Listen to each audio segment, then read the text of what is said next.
My name is Jackson Minstraw. Been a hockey player for about 12 years now, and not just some guy that plays hockey, but a hockey player.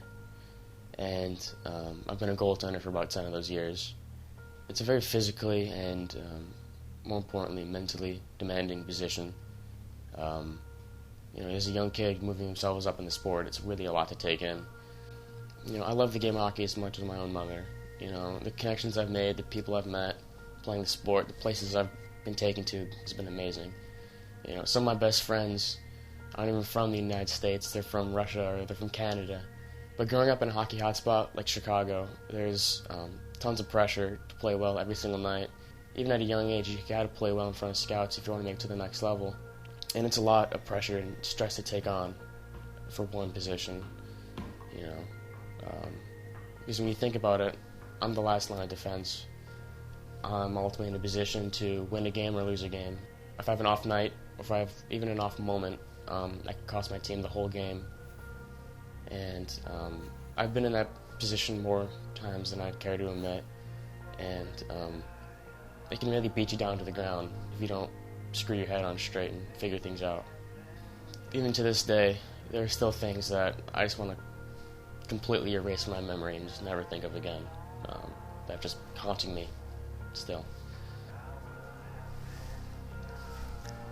It was my senior night game in high school.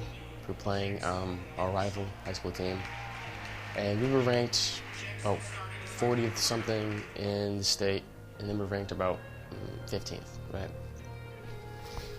And my coach had been prepping me through this game for weeks now. He'd been talking to me. They expected a lot out of me that game. We ended up taking a 2-0 lead near the beginning of the second period. And for the first 54 minutes of that game, I was unbelievable. I was having the game of my life. I had stopped about 29 shots and let in one goal, wading into the last 6 minutes of the game.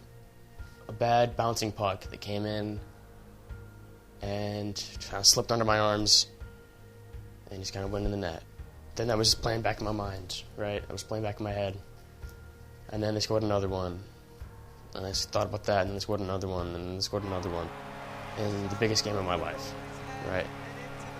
We were going to win that game if we kept playing the way we did. And one stupid fucking bouncing puck came in and just ruined it for me. Other than one bad goal, I couldn't let myself down for it. I just couldn't keep it out of my head for a long time. There were nights where I had to literally punch myself in the head to fall asleep thinking about that game. And it was tough. That was one game that sticks out to me the most. A lot of times, I was really frustrated with myself because I felt like I couldn't be there for my team when we needed me to step up and make those saves. And there were nights I would beat myself up for it over and over again, I was just approaching the game in such a wrong way. There was times I would just explode on the ice. I'd take sticks and break them over the crossbars. I'd lose my cool. It took me a long time to figure these things out finally and to be able to rewire my brain. All it took was just being able to step away from the game for a little bit in the off season and reflect. And I really wanted to fix the mental side of the game for myself, so I did things like read books on goaltenders, mental health, and leave little inspirational sayings for me across my room or on my gear.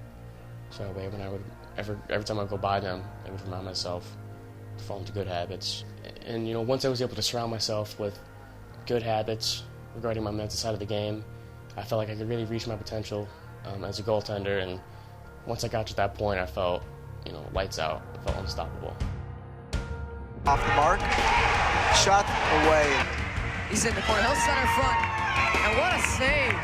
Making very slow and save. Hayes goes around, the shot's away, and it looks to be saved. A great save and a great effort by the Red Wings.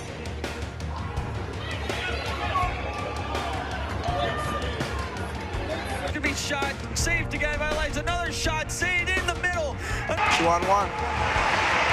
decides not to pass, takes the shot, and it looks like it's going to be saved. He sat on the puck, and it is indeed saved. The LT bench going wild after that great play by their goalie.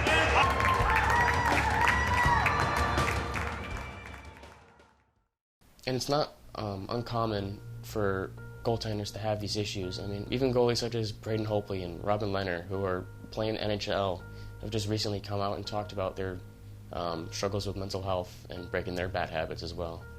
You know, I'm not ashamed to say I'm mentally ill, but that doesn't mean mentally weak.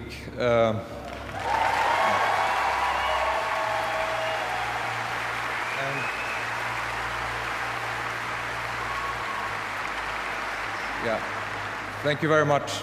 I appreciate it.